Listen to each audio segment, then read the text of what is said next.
If you want access to bonus episodes, reading lists for every series of Empire, a chat community, discounts for all the books mentioned in the week's podcast, ad-free listening, and a weekly newsletter, sign up to Empire Club at www.empirepoduk.com. This episode is brought to you by Spotify Portal for Backstage. Bet you're wondering, what's Portal? Well, it's an internal developer portal built to improve developer experience and boost productivity. All software components are centralized, documentation is automated and easy to maintain. New projects and components? Just a few clicks. With your best practices already built in. Think less friction, more innovation. Ready to double your productivity? Try Spotify Portal at backstage.spotify.com. The family that vacations together stays together. At least, that was the plan. Except now, the dastardly desk clerk is saying he can't confirm your connecting rooms. Wait, what? That's right, ma'am. You have rooms 201 and 709. No, we cannot be 5 floors away from our kids. The doors have double locks. They'll be fine. When you want connecting rooms confirmed before you arrive, it matters where you stay. Welcome to Hilton. I see your connecting rooms are already confirmed. Hilton, for this day. Thursday Night Football is on, and it's only on Prime Video. Flips it for the touchdown. This week, it's an old-school rivalry as the Las Vegas Raiders collide with the Denver Broncos. This is a matchup everybody wants to see. Coverage begins at 7 p.m. Eastern with football's best party. TNF Tonight, presented by Verizon. Not a Prime member? Not a problem. Simply sign up for a 30-day free trial. It's the Raiders and Broncos, Thursday at 7 p.m. Eastern, only on Prime Video. Restrictions apply. See Amazon.com/Amazon Prime for details.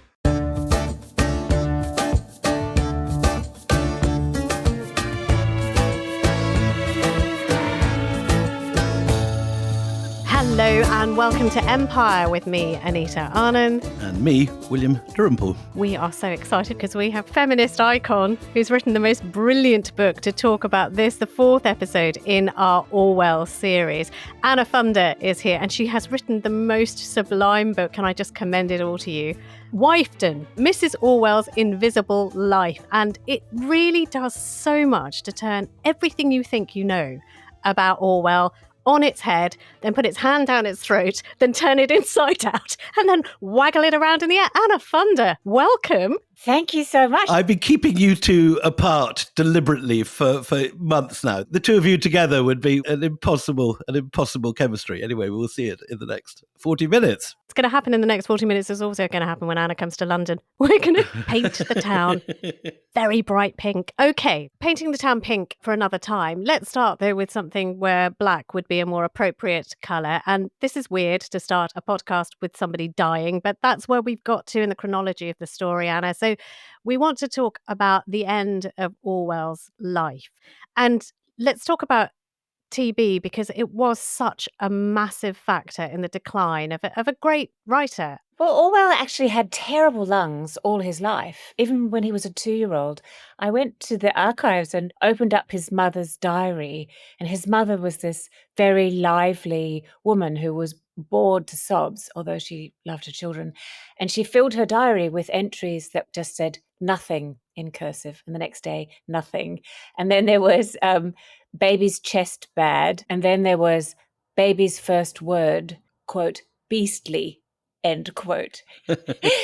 So I think all of that says a lot about Orwell. He had very bad chest. He had TB basically all his adult life, as far as anyone can tell. And yes, beastly was a very prominent part of his vocabulary and arsenal. And for someone who had a bad chest, presumably moving to the West Highland island of Jura is not going to improve things. It rains sort of 363 days a year and is damp 365 days a year. Do you know, I think there was, I don't know whether this is actually true, but it was said that it had a lovely microclimate. And we're talking about immediate post-war London, which is a hellscape. You know, you can barely find enough wood to heat your room, and there are blackouts, and it's miserable, and the food is terrible. Bomb sites everywhere. Bomb sites, just awful. For them both to move to Jura, and it sounded like a kind of paradise of, you know, a sea full of fish and lobsters and a place to plant your greens, and very, very isolated, but also quite healthy. So he was hopeful when he went. Yeah, but he didn't help himself because he's still chain smoking at this point. He's, Yes, I sort know. of working himself to distraction. I mean, he's sort of, trying to finish the final draft of 1984. If he's working by night, he's got a paraffin lamp on. So, whatever the health benefits of being in the clear sea air are in the evening, it's all undone by the horrible smog coming off the lamps that he's working with. Oh, I know. I've been in that room where he wrote 1984, and I have to say, at the end of writing it, he had to type out a fair copy himself. Normally, Eileen would have done it, but she wasn't available, obviously. And his editor and his friend Richard Rees and Fred Warburg tried really, really hard to get a woman to go to Jura from London to do that typing and to make a fair copy for him.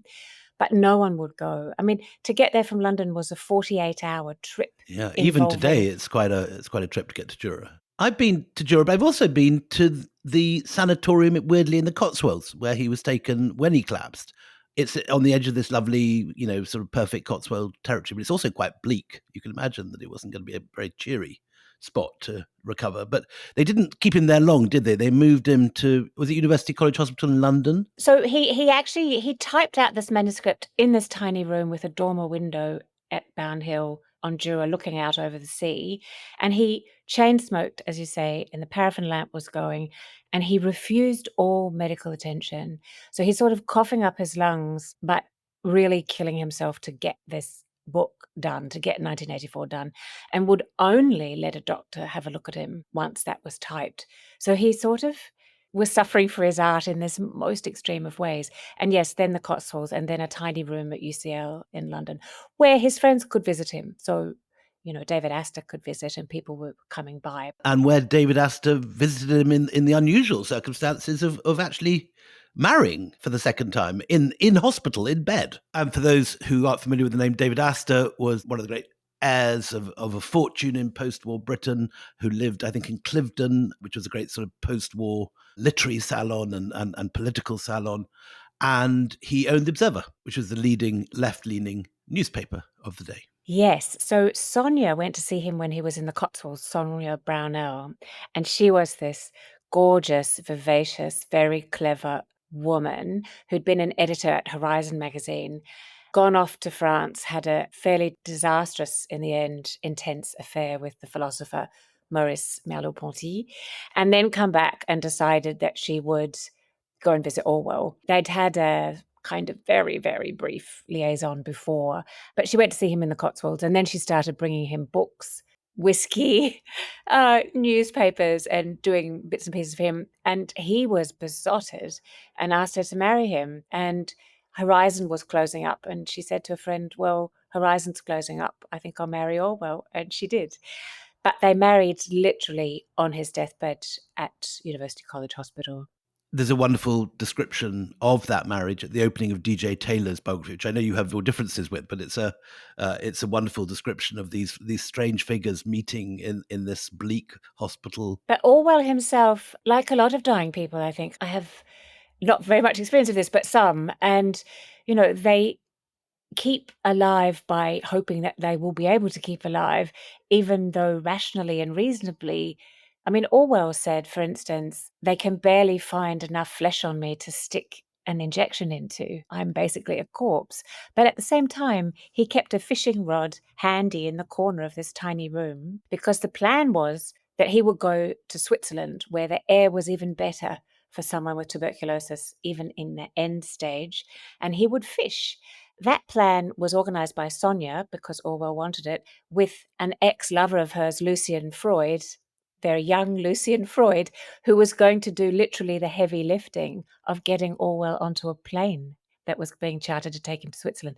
So the fishing rod was a kind of symbol of hope, I think, against hope, literally, in that room. He never made it to Switzerland. So he never made it to Switzerland. His friends have accepted that he may not last very long. Is there a point where he does suddenly think, actually, I really don't, I'm never going to go fishing. I'm never going to use that rod. And does he start preparing for death? Because we know he had meetings with accountants and lawyers in that almost the last week of his life. So something in him must have, whatever the outside waders and paraphernalia were in his room, known that this, he wasn't going to get out of this. Maybe, yes. When he was proposing to Sonia, and he proposed to numbers of women before he proposed to Sonia, he did say, really, what I'm asking you to be is the executrix of a literary man. So he'd had one wife who looked after his affairs, co-wrote Animal Farm, edited everything that he did. Never got credit, but we'll come to that in a minute. Okay. And then there's a woman at the end. Yeah. He's had one brilliant literary wife, and he wants another who won't be a wife of making books, but who'll be a wife of looking after his legacy. So yes, there was this cognitive dissonance going on, which I find totally understandable and utterly heartbreaking. She did guard his legacy, though, didn't she? She was she even sort of fended off David Bowie, who wanted to make a 1984 musical, which must be one of the great sort of misses of modern artistic history. I didn't know that. That's an amazing idea. You've just blown my mind. Let's talk about actually, the day that he died, because I think one of the last friends, and this is 1949, just to remind people where we are in this great life. One of the last friends to see him alive was the anarchist poet Paul Potts. And that's a very sweet visit, isn't it? It sort of brings him tea. Particular brand of tea that he loved. Yes, he loved Indian tea. He didn't want that Chinese filthy stuff. And Paul Potts, who was always broke, always scrounging for money in pubs, managed to find him some tea and buy it. But then he comes to the door of the hospital and he looks in, he sees that Orwell is asleep and thinks, I'll just leave the tea. And he regretted it afterwards because Orwell died very shortly after, a massive hemorrhage. So is that something that happens with TB? Is that just some blood vessels just burst? I'm no TB expert, but I think that you really he'd had several hemorrhages before, and this was just a massive one that he couldn't survive. TB is a very unusual disease to have today. Was it unusual after the war? Were many people dying of TB, or was he particularly unlucky with this very delicate test to have got this terrible disease? Well, actually, he was particularly unlucky in the timing of it, because shortly after that, in the early 50s, antibiotic treatments came in that were effective against TB. So after, sort of a tragic, awful end for a man who was just so gigantic in so many ways, frail, with not enough flesh to put a needle in, we should talk about his legacy. And one of the weirdest ironies, I think, that, that he is known as this lifelong democratic socialist. And yet, one of the first groups to move in on him and his legacy is the CIA. So the CIA's Office of Policy Coordination, the OPC, secretly obtained the film rights to Animal Farm. And they produced a slightly bowdlerized version that was far more to the right than the original novel was. Slightly to the right? They were just bloody nonsense. They made the pigs look like humans because they thought, actually, if people think that the capitalists are pigs, they won't like capitalism anymore. It was like that, on that very basic level of nonsense meddling, that they managed to sort of get hold of it. So, that this massively anti-communist message gets completely sort of mishmashed until you don't really know what it is. It's bad farming practices, in essence. It's a really ridiculous situation. But it's become, thanks to the CIA partly, the classic anti-communist text now that's used in schools in Britain and all over the world. It isn't just a British and American thing. People, I remember when Mugabe was going down, were comparing him to Napoleon the Pig in Animal Farm, and ditto in Burma. When you travel in Burma, people think that Animal Farm is a Burmese book all about Burma. We've talked earlier in one of the earlier episodes about how they literally read it as a Burmese political text to this day. There's also just the enormous irony of the fact that in 1984 he talks about these supreme powers rewriting history to suit their own narrative. And that's precisely what the CIA tries to do to Animal Farm. I think it's just hilarious, to be honest. But let's get back to Anna and her brilliant book, Wifedom. One of the themes of this miniseries has been the sense in which Orwell, almost alone of his generation, particularly alone of the sort of Etonian writers like sort of Robert Byron and all those Aldous Huxley and all those figures that came out of the British establishment in the 20s and 30s, alone of those, Orwell is prescient and reads today as if he's talking to us. The others seem locked in a period of history. And whether we're talking about Orwell's views of empire or Orwell's views of fascism or Orwell's views of communism. He is someone that speaks directly to us today. We don't need to sort of see him for much of his career as a man of his time. But this is emphatically not the case with Orwell's views of women. And Anna has written this wonderful book. Can I just say, any of our members of our club can get discounts to this wonderful book. Just sign up to empirepoduk.com. That's empirepoduk.com. And you can get Anna's book at a discount. And it's worth twice as much as you'd pay for it. Let's talk about the story. I mean, William was saying, that everybody sort of poured over Orwell's life and, his motivations and what did he really mean. But that part of his life that was inhabited by really important women, that is almost deleted. Now, I want to know when you first realised that this was this was ground worth tilling. I would absolutely tell you when I first realised. But first of all, I just want to talk about what Willie said. The thing about Orwell having a different view from his Etonian contemporaries is such an interesting way to cast this question, because he was only really by the skin of his teeth an Etonian at all. His mother, who was half French and grew up in Burma, had intellectual interests, was very clever, lively, feminist, Fabian socialist.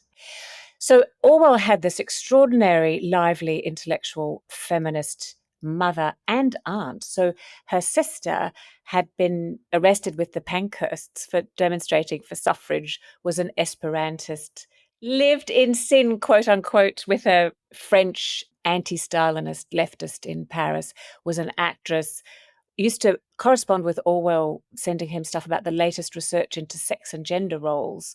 These were really interesting women. The family has no money, basically. Ida, his mother, sends Orwell to a crammer, and at 11 he gets into Eton. But they are really cash-strapped. Orwell used to famously say he came from the lower upper middle class. That sounds like understatement. It sounds like a quite charming thing to say, I'm from the lower upper middle. But I went to the house, which was the first house his parents actually owned, I believe, in retirement in South Wold, coastal community full of sort of mid-level ex-civil servants of empire. And the opening scene of the book Wifedom is Eileen writing a letter to her best friend. I used the real letter she wrote to her best friend, Nora, from their time at Oxford together. And she says, I'm surprised that I'm having such a good time. The house is very small and furnished almost entirely with paintings of ancestors. So she manages to get, in this very funny way, the sort of former glory of the family and the portraits of ancestors in this tiny house. I thought nothing of it, but a very kind man got me into that house when I was on a book tour and did a reading in South Wold, and it is a tiny house. It is a tiny house. So Orwell has two things that mark him out as different perhaps from his generation. He has this terrific Etonian education, although he didn't really shine there, but he also has this underdog outsider view, which is a leftist view, and that comes from feminist mother and aunt, a left-wing underdog.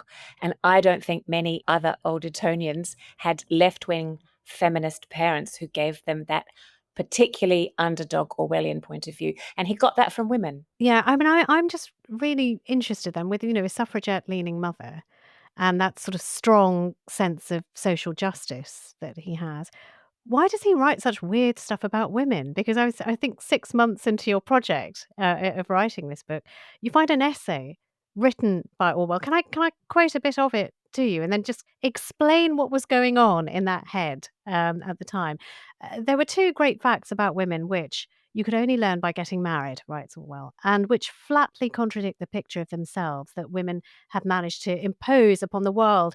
One was their incorrigible dirtiness and untidiness. The other was their terrible devouring sexuality. Within any marriage or regular love affair, he suspected that it was always the women who were the sexually insistent partners. And you go on to say, that he has a real hang-up about women being these voracious kind of monsters who want more and more sex, and the men sort of have to cope with this and navigate it. It's not the most flattering portrait of strong women. Yes, no, it's not. I mean, there's a lot of evidence that Orwell was gay, that his real desire was for other men. He did do a lot of what the biographers, some of them, euphemize as pouncing on women before and during his marriage, or during. Sometimes women he knew, sometimes women he paid for sex, sometimes women in parks or after parties or whatever. So there was a lot of sexual assault. I am looking at what the women said. So the women he pounced on said. And at that time in the 20s, 30s, 40s, nobody was using language of sexual assault. And I don't think women were often saying that they had been raped, but they were shocked, they were surprised, they were appalled, they ran away. One woman he jumped on in a park after a party, Hampstead Heath. He jumped on her and she fought him off by negotiating to meet him the next day. She was a young woman he had met once before who'd worked at the BBC. So she manages to get away, but it's a physical attack. And she makes this promise. And of course, she doesn't turn up for a repeat performance in the park the next day, whereupon he writes her a letter about the iniquity of breaking your promise to come back for another sexual assault. So this is a lot of evidence about his desire for men, and there's a lot of evidence that we would say today is sexual assault. Could you go into the first a bit more? Because, I mean, obviously a lot of his contemporaries from that generation were gay. It wasn't at all unusual for public school educated boys of that generation to be very openly gay.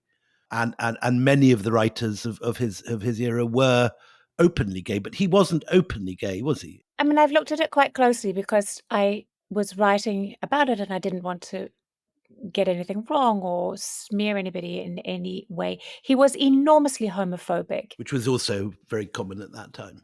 Also very common. So you've got these contradictions. So he was in love with another boy at school, which I'm sure is very common. He wrote a letter to Cyril Connolly, who was in his form, saying, please leave him to me, and so on.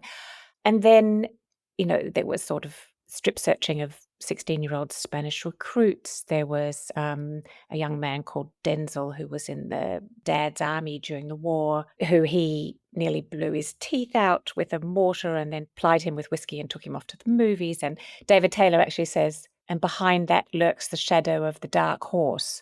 So I have to say, every time one of the biographers kind of goes into murky language, murky euphemistic language, it's often about something sexual. I don't know whether David knows whether Orwell's homosexual desires were ever fulfilled. I suspect they weren't. I think that he was extremely conflicted in a way that couldn't come to the surface of his consciousness. So one of his friends, after Orwell died, said, a bit like what you're saying, Willie, I actually really never understood why he was so homophobic, because when we were younger, those of us who loved the workers did it practically, meaning we would have just slept with them. So there was a tradition of of sex tourism within Britain, kind of going into the East End or going up north or whatever. Orwell, I don't think, was doing that when he was in the Kips and around the place, but I don't know. And there's a great deal of this also on the British left at this time, in particular, if you think of all those Cambridge spies and so on. Almost all were bisexual or gay. But the thing is, I don't think this was a deliberate choice. I mean, I think that in his family, I don't think that his mother and aunts, who were his intellectual and political lodestars, would have blinked if he were gay. There was no sign they were very kind of sexually open-minded. So his best friend was Richard Rees, who was never married. So the left-wing aristocrat who had been an editor of Orwell's and was very wealthy, followed him into the Spanish Civil War, followed him up to Jura to finance that farm and to look after his health in the end of it. So he had this very close editor and friend, bachelor friend. But really, as a gay man, even though you might be much happier out at that time, if you had no money, you would never be able to afford the services, thinking practically, that a wife would give you, particularly a brilliant wife like Eileen. So to live how he lived with a domestic servant and an Oxford-educated, brilliant writer, editor, wife, would just not be possible as a gay man. So there's that as well, I think. Well, look, we're going to take a break here. We're going to come back and talk more about Eileen, who is just such a fascinating character. But I'll just leave you with a couple of lines before we go to that break. And again, this is from that same essay that Orwell writes, which we think is about Eileen. And again, it's about sex. So we're talking about sex a lot more than I thought we would in this episode. But he talks again about sort of sexual intercourse and, the fact that men are pushed, men are trying to escape from sexual intercourse to only do it when they feel like it with other women. And the women are demanding it more and more, he says, and more consciously despising their husbands for lack of virility. Join us after the break, where we find out how this fits in with Eileen, who really, I think, deserved better. Hello, I'm David Olusoga. And I'm Sarah Churchwell. This week on Journey Through Time, we are exploring the story of the Gunpowder Plot of 1605, the story of how a small group of Catholics engaged in what would have been the most devastating terrorist attack in all of British history. The plan was ruthless. Blow up Parliament, King James I, and most of his family, all in a single blow. The series will tell the story of treason and traitors, of a group of men led by the charismatic Robert Catesby, who believed that the only option left to them to win their rights as Catholics was the violent destruction of the Stuart state. We look at the story of Guy Fawkes, the nation's most famous traitor, from his recruitment to becoming the plot's fall guy and ultimately being tortured and killed. Finally, we find out why this plot is still remembered now, 400 years later. Listen to Journey Through Time wherever you get your podcasts. And as a special treat for listeners, we've got an extract from that series at the end of this episode.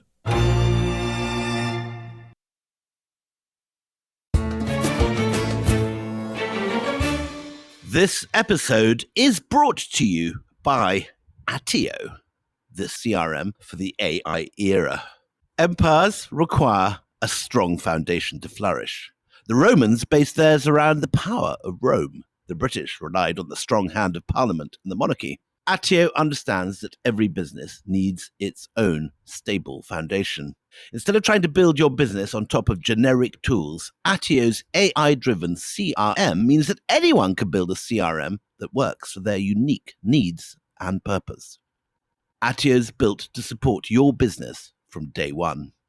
Empires also require efficiency. Rome would be nothing without its roads. Britain would just be an island without its sea power.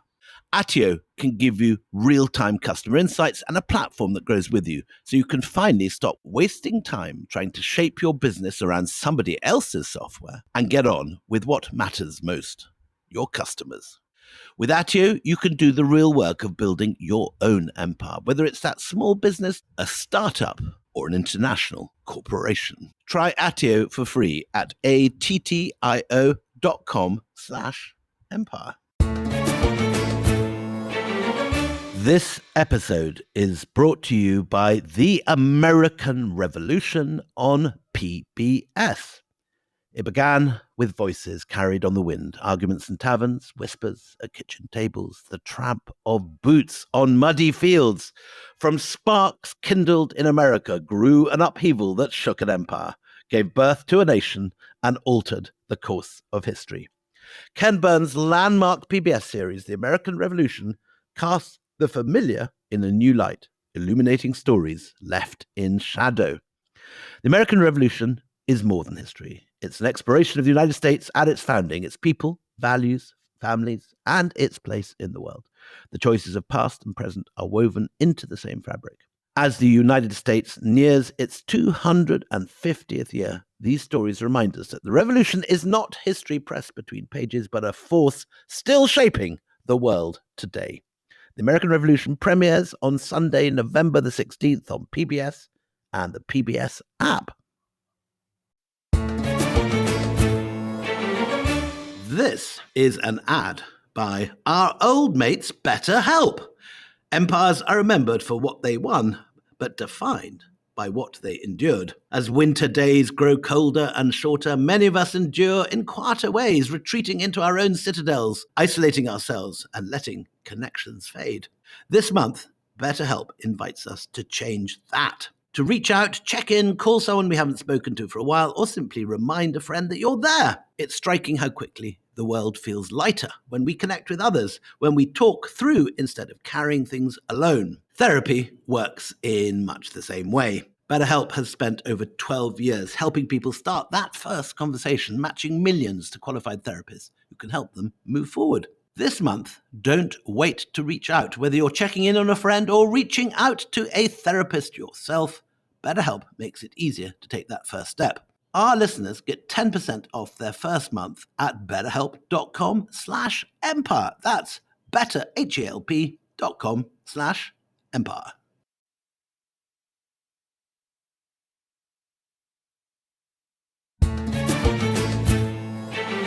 Welcome back. So just before the break, we started talking about Eileen, who was the woman who does a lot of work, who actually sort of, gave up her own career in order to support Orwell in his. And I think, first of all, we should say what she did before and what she ends up doing after she gets with Orwell. Can you talk us through that, Anna? And we should describe her, first of all. She's got this lovely open face. The picture, which very cleverly in your front cover is moved almost off center, so you can barely see her face.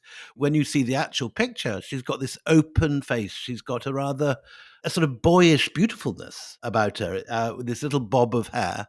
And she's of Irish background, isn't she? Eileen Maud O'Shaughnessy, but born in South Shields rather than Ireland. Yes, she's often described as as beautiful. It's a very open face. She was somebody who didn't use any makeup. She only used rouge. And when one of her friends asked her, "Do you really have to put that on?" She said, "I only put it on really for other people. Otherwise, they'd worry about me because I look like I'm about to pass out." She's very pale with very dark hair and blue or green eyes, quite pale, tallish and thin. One of her friends said of her, she had a lot of lovely friends. When she met Orwell, they met at a party in Hampstead, and it was a party at the flat of a woman who was a divorced South African woman who was studying for a master's in psychology, and so was Eileen. So she was at a UCL college friend of Eileen's and of Eileen's friend Lydia. So this milieu is of these women in the 30s, Eileen having read English at Oxford. And first generation of Oxford women, we should say. She's one of the very first in there at a time when male undergraduates are often very disparaging about what they would call blue stockings in the literature of the time. And there's rather a fear of these brilliant women among the young men at Oxford. They avoided relationships with the women and often had relationships with each other. Certainly, the Evelyn Wars of this world. Goodness, there's a lot of terror of clever women, isn't there? Yeah. Well, thank goodness that's all changed, Anna, and that's not a thing anymore. So Eileen came from this apparently, quote, mad gay family. Her dad was a customs inspector. They had quite a bit of money, a lot more than Orwell's family. She had an elder brother who was completely brilliant lung and thoracic surgeon who went to study in Berlin under the surgeon who had been Hitler's doctor and stuff. Her brother became an anti-fascist. And Eileen, who was also brilliant and got herself a scholarship. She was head girl at her school, got herself a scholarship to Oxford to read English.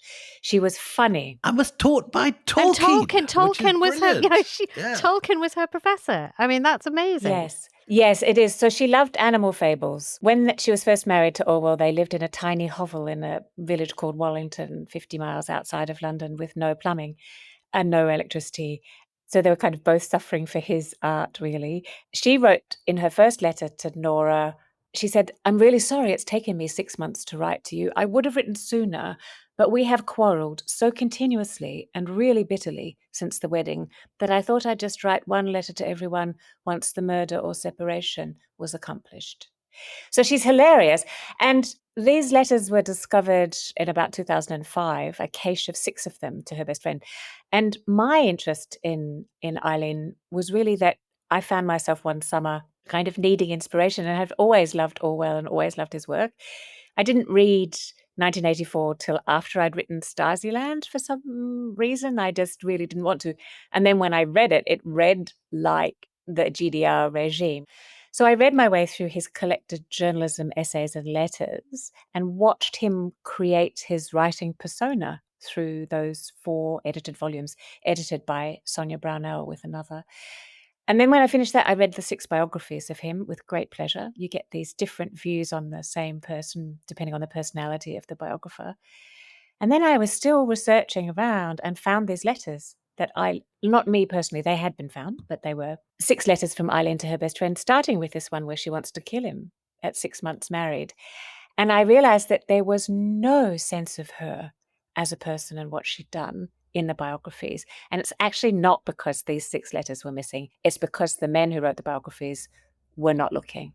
And also Orwell didn't help either, because he sort of omits her. But look, we've jumped a step, because we started off saying they met at a party. We need to know whether it was love at first sight. And then William sort of leapt in with the description. We need to know what happened. Were there fireworks? How did it develop? It was absolutely love at first sight for him. He was besotted. And he thought this was the woman for him. She said the next day, she'd never heard of him. He was a complete unknown. He and Richard Rees were leaning on the fireplace in their threadbare suits, skinny men, looking, as Eileen's friend Lydia said, rather moth-eaten. Lydia was Russian, thought they looked like some sort of moth-eaten people out of Chekhov and didn't want Eileen to have anything to do with him. Eileen, the next day, said to a friend, Rosamund, who was the hostess, said, actually, he would really like to see you. Should I organise a dinner? And Eileen was surprised and said, oh my God, I was so drunk, rowdy, behaving my worst.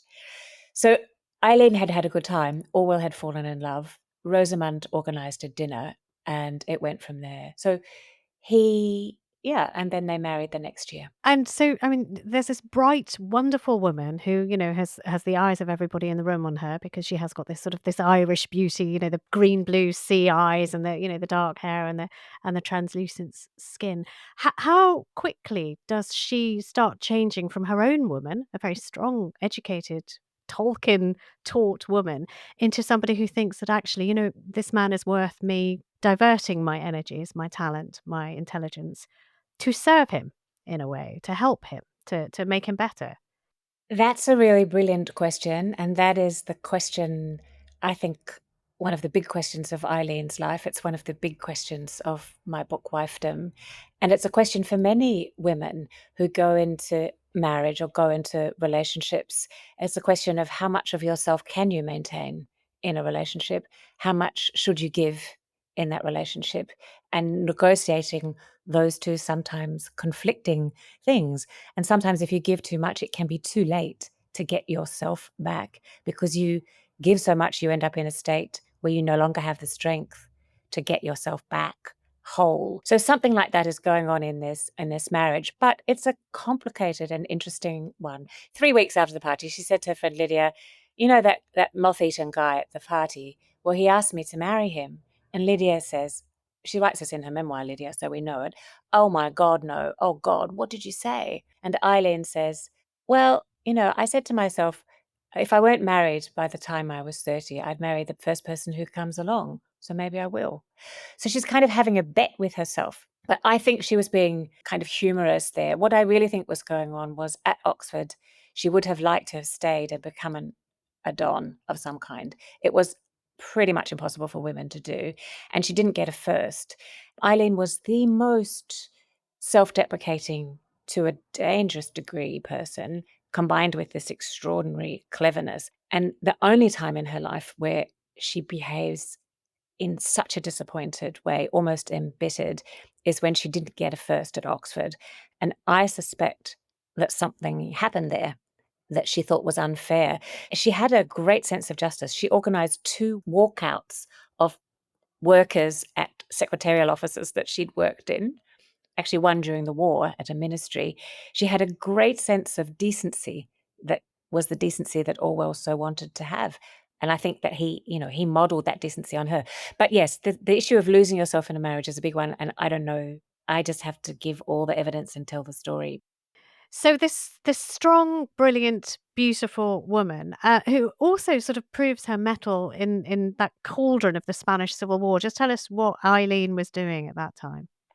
So Orwell goes to Spain to fight fascists. He wants to fight and kill fascists, something that, used to seem like it was history and doesn't anymore, but that's what he's doing. And he leaves her in this tiny cottage. And I think that she just thinks, no way am I staying here looking after the chickens. And she sells part of the family silver to fund his kit. But also she manages to get herself a job in the head office of the International Labour Party in Barcelona. So she goes as a French-English typist and she's writing propaganda for Charles Orr, who's an American economist in that office. So she's working at the political headquarters and he's off in the trenches, bored out of his mind, trying to find a bullet to hit him, basically.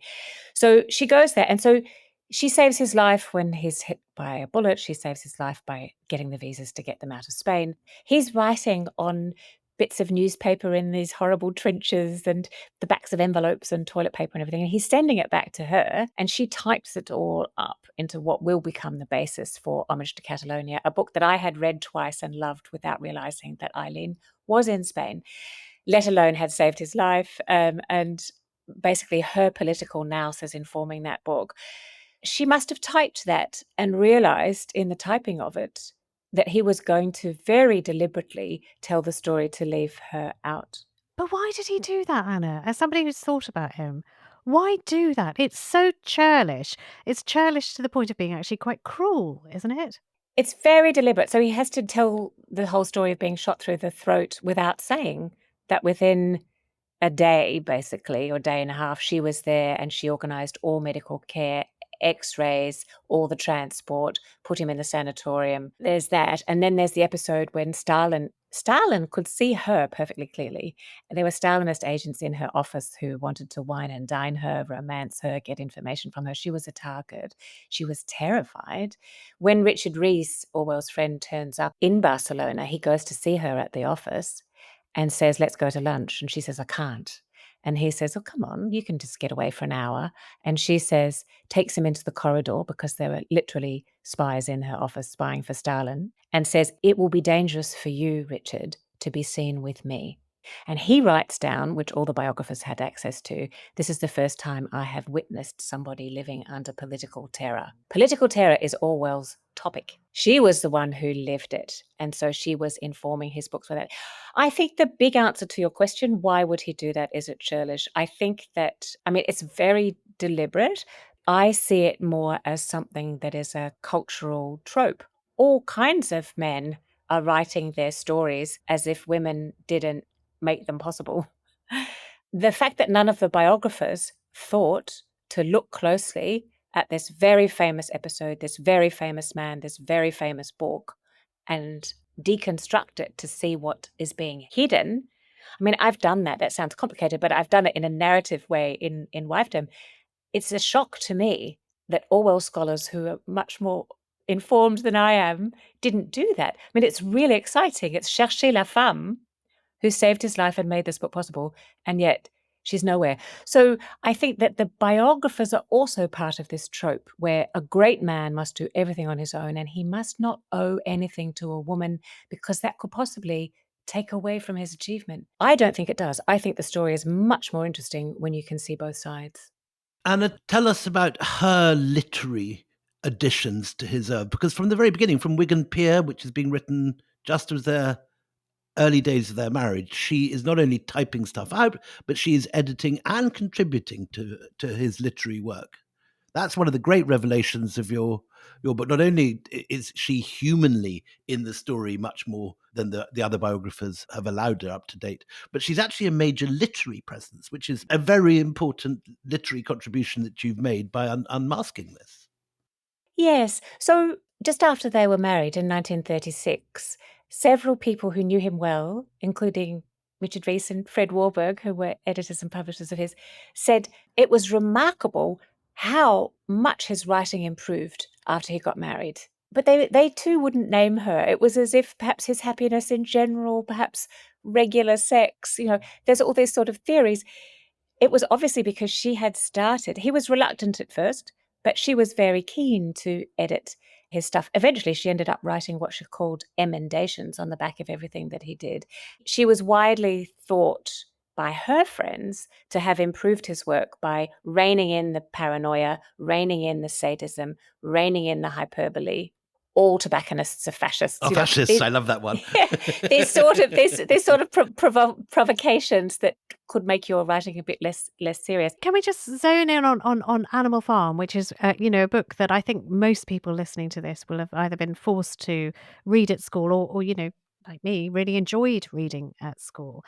Eileen's fingerprints are all over that, and you just wouldn't know it, would you? So tell me what she did. Tell me how, that is a clear bit of evidence of her impact on his work. Animal Farm was written during the war. Orwell, since their time in Spain, really, had been terrified a Stalinist was going to come and kill him.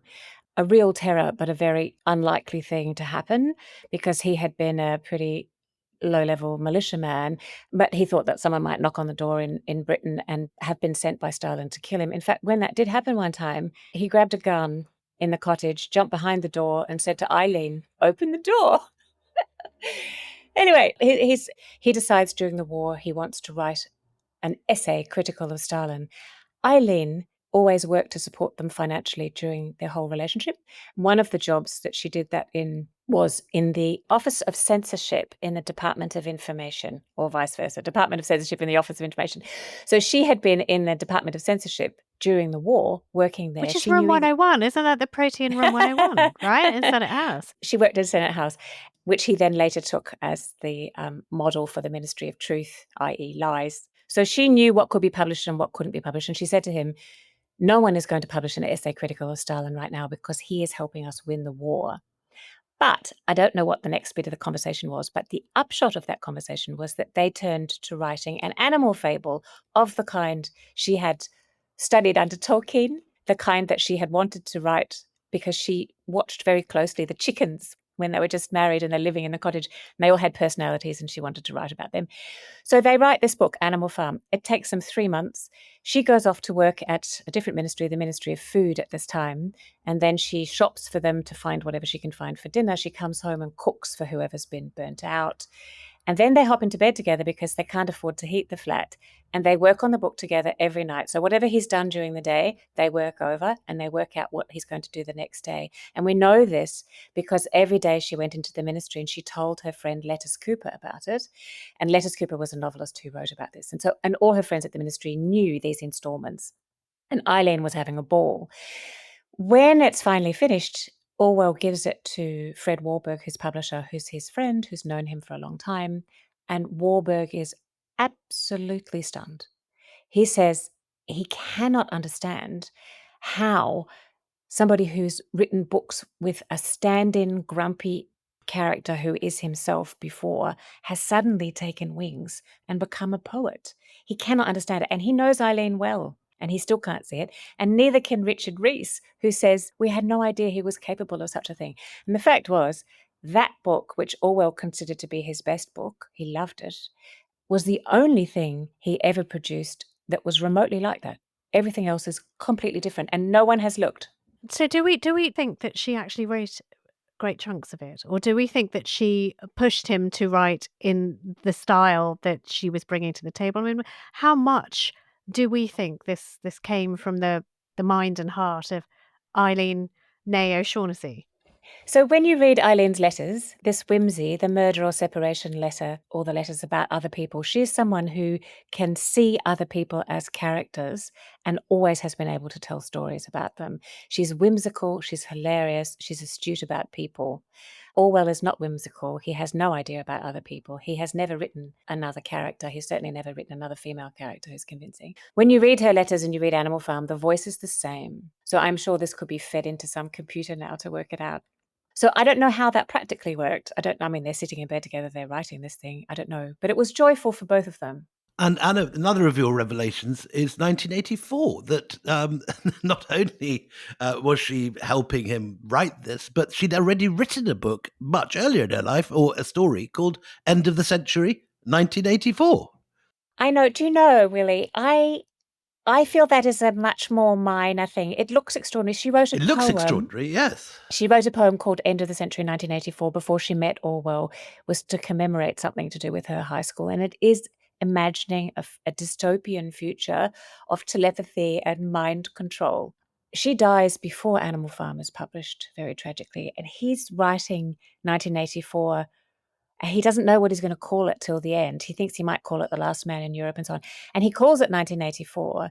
There is no evidence why he did that or how much they had talked about that before she died, or whether the poem inspired it, or whether 1984 is his homage to her. I don't see that as anything like the kind of really significant contribution, such as the co-writing of Animal Farm. You sort of mentioned that Eileen died, and this might be an homage to her memory, calling it 1984, but we haven't really said how she died. I mean, it's all sort of, what happened? Was it very sudden? Was there warning? How did he feel about it? I'm always a little bit, I have been in the past. The book has been out 2 years now, and I've been reluctant to talk about that because for my own very selfish reasons, it is the plot shock of the book. But yes, so he was ill with TB. She was very unwell. They adopted a baby in 1944 called Richard. Orwell he didn't turn up for the adoption hearing. as the war was finishing, he wanted to go and do some reporting from Europe. So she has this new baby, and he goes off to Europe to do some reporting of kind of very minor consequence, really, for the Observer, and leaves her. And she's very ill. She has uterine cancer at this point. She'd had a long history of endometriosis. She'd had bleeds and faints where she'd fallen unconscious and that he knew of. She had spent the best part of her life from the age of 30 ministering to his health, saving his life in every way possible, making everything possible.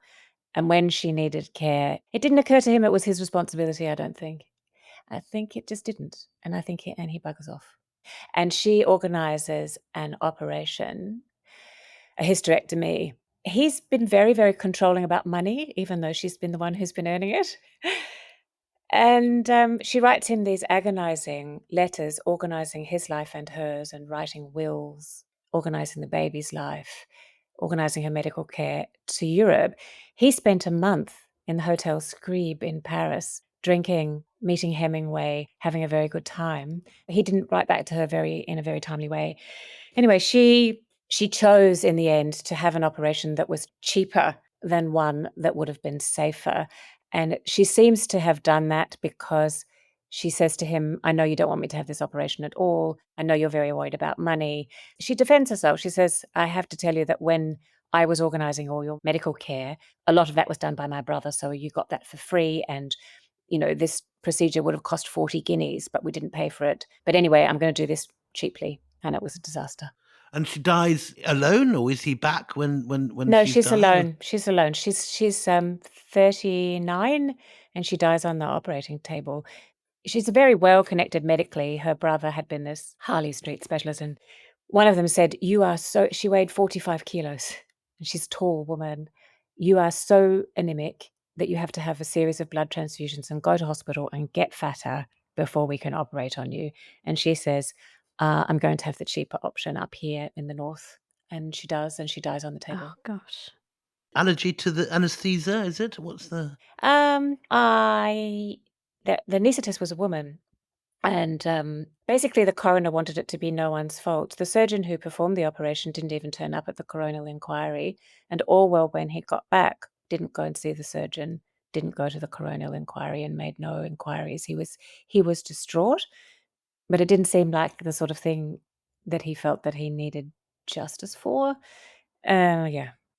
So, I mean, distraught, okay. Distraught in a really dysfunctional way, not there when she needed him, tight with money when she really needed that. And then I also read that bit of an essay about women's sexuality and how, they're always pressing men for sex, they're always demanding sex. Men have to, run away from it. And I said at the time, he's talking about Eileen. I mean, was he talking about Eileen? Does he look back on Eileen's contribution? Does he what does he leave as her legacy, or does he leave nothing at all? He leaves nothing at all. He moved on very, very quickly. Unusually for the time, he wanted to keep the baby Richard. He wanted to keep looking after him. So he hired a very nice young woman who was divorcing a Cambridge don. She was a 27-year-old with a child of her own who was in boarding school. And she came as a sort of housekeeper to him. And so we have her testimony, really. She's spoken on radio and spoke to people about what he was like in those days. And she said, I never noticed any grief in him, but he did seem sad and lonely. He offered her all Eileen's clothes. He started proposing to other women he barely knew, very interesting women. All his girlfriends have always been pretty much, except for the young prostitutes in Burma, usually literary women, interesting women. He started proposing to many other interesting women. You could read this as evidence of his loneliness, or you could read this as evidence of his callousness, couldn't you? You could look at it two different ways. That's true. It is callous, certainly, to the women. I mean, good friends of his said a woman who lived till she was 101 called Brenda Salkeld, who was a clergyman's daughter. He wrote a novel before he met Eileen called Clergyman's Daughter. He was in love with her. She refused to have anything to do with him. He said to her, if we got married, you would have to stop seeing your brother. And she said, don't be ridiculous. I'm devoted to my brother. So he had this isolationist impulse from the beginning. We call it coercive control these days. You can get done for it in a court of law. Yes, exactly. And she also said to him, Brenda, and a couple of girlfriends, this is women who saw him up close and knew him well and liked him, said, you really shouldn't write about people you haven't got a clue. So I just think he was one of those people who didn't really see other people. I just don't know how to feel about all of this because I have loved Orwell. I have absolutely loved his work. I have been profoundly moved by it. I've been educated by it. It's taken me into chapters of history that I then became obsessed with. And then to hear this, sort of this very deficient stroke, possibly downright cruel and sadistic man, I don't know how to feel about him now. And I wonder whether you, having discovered all of this and put all of this together, do you still like Orwell? Do you know, I think it's more shocking when you first encounter it. I have a huge admiration for what he did. He worked so hard, and I love his writing. And I really can separate it from his so-called pouncing and sexual assaults, putting a knife through a live adder.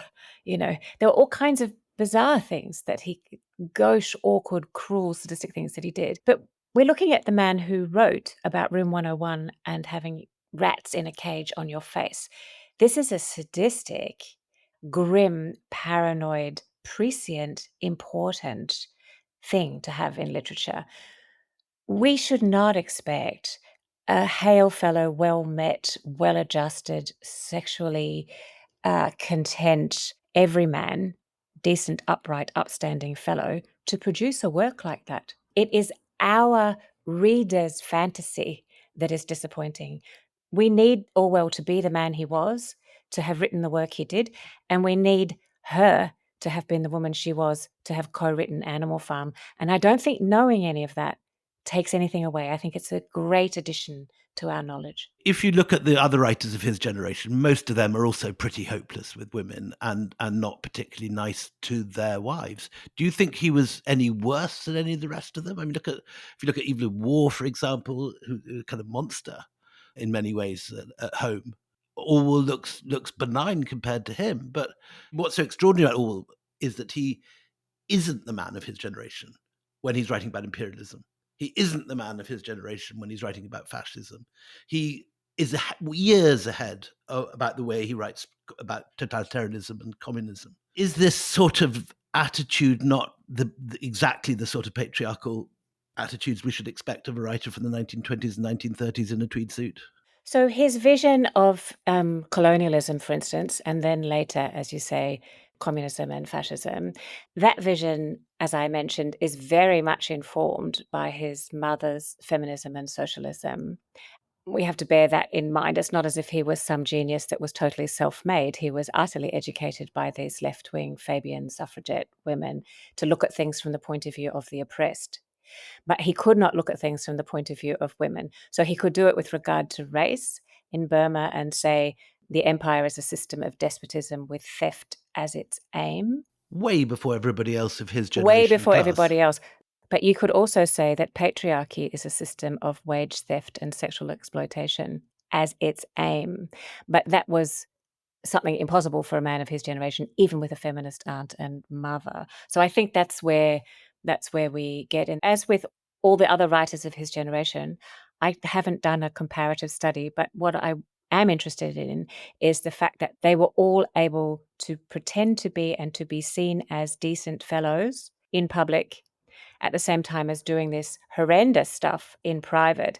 And women's shame, which is a patriarchal concept, kept what was being done to them private. And I think that is a core element of patriarchy. And if you look today at Trumpism, so fascism is a very extreme form of patriarchy, comes out of patriarchy, and you look at what it's doing to women, we need to be very aware of how these things work. So it's not that he was particularly bad or not as bad as the other men, it's that they were all entitled to this behavior in a system which is like racism, only it's patriarchy. I've loved this, absolutely loved this. Thank you so, so much. Anna Fundell, as I say, her book, if you would like to order it, we have discount on our club, empirepoduk.com. I really hope you've enjoyed this mini-series. Next up, we're going to be talking about another of our imperial writers, and Joseph Conrad is his name. This may or may not be of any interest. It might just be a background thing, but Orwell loved Conrad, just admired him and absolutely loved his work.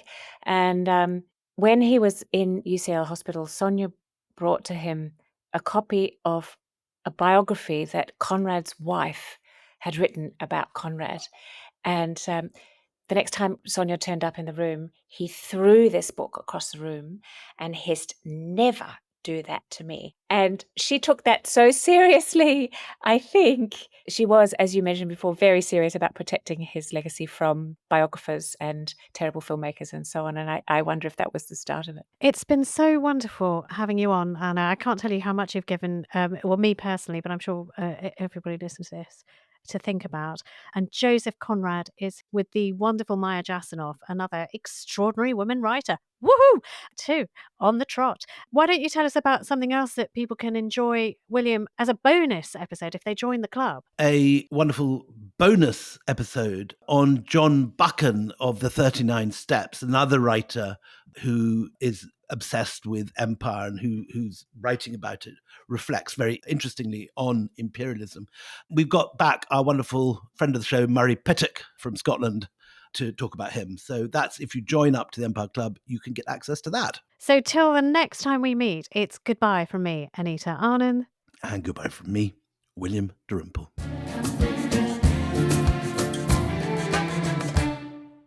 Hi there, it's David Olusoga from Journey Through Time, and here's that extract from our Gunpowder Plot series that I mentioned earlier. The person who's not rejoicing is Guy Fawkes in the Tower. King James himself came to the Tower to question Fawkes.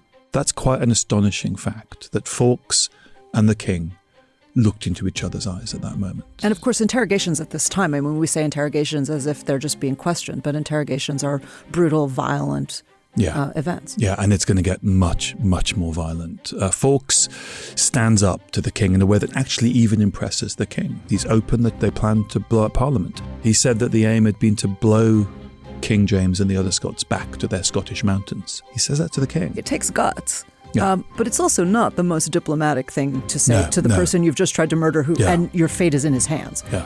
Well, I think Fawkes knows what's going to happen. I mean, the King was impressed by his obstinacy, that he would not reveal the names of his co-conspirators, that he was willing to insult the King to his face. And you have to say about Guy Fawkes, a man who'd been a soldier for 10 years, my God, he had guts. I mean, he is a bad man. He is a religious fanatic. He's not somebody I admire, but my God, he was brave. You know, you can be brave and wrong. Yeah. You can be brave and involved in things that are evil at the same time. And he was all of those things. But this willingness to stand up to the King, this is before the torture. If you want to hear more about gunpowder, treason, and plot, listen to Journey Through Time wherever you get your podcasts. Every minute your finance team spends wrestling with data is a minute lost. Insight Software's AI-powered insights instantly move you from complexity to clarity. Automated analysis, real-time reporting, strategic recommendations, all at your fingertips. Transform how your finance team works and watch your business grow. Stop wasting time. Start making smarter decisions. Learn more at insightsoftware.com/AI. Hey, Ryan Reynolds here from Mint Mobile. Now, I don't know if you've heard, but Mint's premium wireless is $15 a month. But I'd like to offer one other perk. We have no stores. That means no small talk. Crazy weather we're having. No, it's not. It's just weather. It is an introvert's dream. Give it a try at mintmobile.com/switch. Upfront payment of $45 for 3-month plan, $15 per month equivalent required. New customer offer first 3 months only. Then full price plan options available. Taxes and fees extra. See mintmobile.com. Hello, history fans. It's Richard Osman and Marina Hyde here from the Rest is Entertainment podcast. Now, if your group chat's buzzing with celebrity traitors, fan theories, Alan Carr gifts, and Claudia Winkleman outfit inspiration, then our podcast is the place for you. Every week, we've been reacting to new episodes of the biggest show of the year immediately after they air. And this Thursday's final will be no different. Join us for a live stream debrief at 10:15 p.m. from the ultimate set of Traitors fans, us. Just search The Rest is Entertainment on YouTube or wherever you get your podcasts. Big dogs only.